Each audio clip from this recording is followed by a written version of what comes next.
So, ayan, good morning. So, ayan, sige. Nagbabasa siya ng libro. Sabi ko sa kanya, may oras pa kami bago siya papasok. So, magsusuot sana siya ng shoes. Sabi ko, magbasa muna siya ng libro. Laksan niya lang.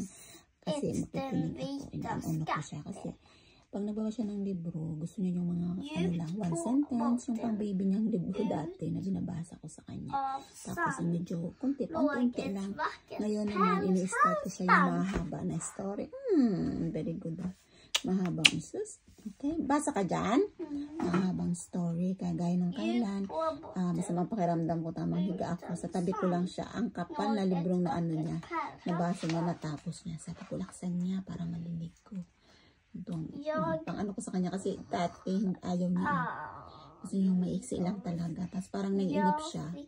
So, ayan, upo lang ba? Sige na, para sa sunod, mabilis ka na ano talaga, kasi yung mga makakapal talaga na libro. Napakita ko yung libro ng mga makakapal. Gusto mo minsan mga tapos may basahin. Kaya sabi ko ngayon, simulan niya na mag-ano, paunti-unti. So, ayan siya.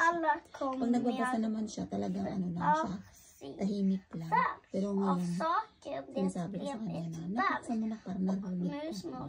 Kasi palakad-lakad ako na ginagawa pa. So, ayan. Sige lang, maritis-maritis. Ang aking anakis, o diba?